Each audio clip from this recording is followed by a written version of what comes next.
ते हे 5 जण आणि त्या 5 जणांचे आम्ही सगळे भाऊ आणि आमचे सगळे मुलं आणि पुतणे कायमची वारी आजही सुरू आहे तेव्हापासून आणि कायमचं भजन फक्त एकच आहे, आम्ही फळ काढीत नाही. तुम्ही देहूकरांना विचारा, भारत महाराजाला माहिती मला पुढं नंबर देऊ लागले, साक्षीदार आहे भारत महाराज, मला पुढं नंबर देऊ लागले कुठं तुकोबाराच्या पालखीबरोबर. म्हणलं मला फडकरी व्हायचं नाही, काय काय त्रास आहेत फडकऱ्यांना दोघांनाही विचारा, लय त्रास होतो बरं कपडं चालविताना, जावे त्याच्या वंशात तेव्हा कळे. म्हणून मी ठरवलं आपल्याला दिंडी काढायची नाही, आपण फळाच्या सेवा करायच्या. मी अनेक फळाच्या सेवा करतो बरं, ह्या 2 फळाच्या तर अवश्य करतो. फक्त एकच मी मागणार आहे परमेश्वराकडे, मला अशीच आमच्या कुटुंबाला फळांची सेवा घडावी एवढी मी प्रार्थना करतो.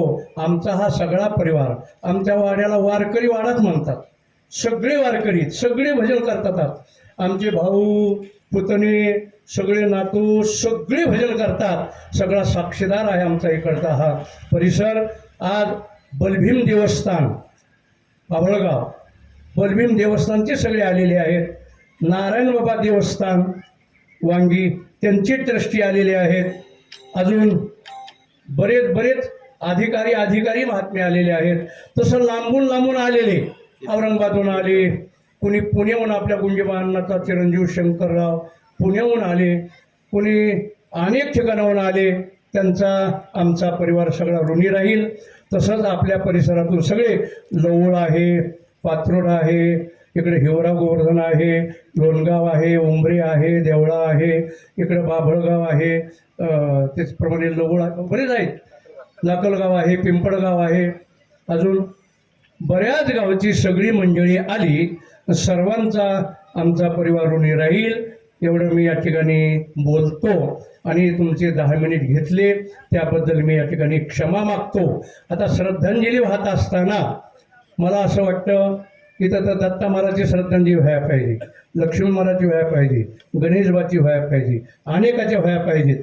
परंतु आता इथं वेळ जास्त झालेला आहे, तेव्हा मी सर्वांच्या वतीनं भगवान बाबा पातुरकर फळाचे मालक त्यांना मी विनंती करतो, आपण 5 मिनिट श्रद्धांजली व्हावी आणि कदम साहेब या ठिकाणी पुन्हा 2 मिनिट बाकी सगळ्या परिसराच्या वतीनं श्रद्धांजली वाहतील. एवढ्या 2 श्रद्धांजली फक्त आपल्याला घ्यायच्या आहेत आणि या ठिकाणी आपला हा कार्यक्रम संपवायचा आहे.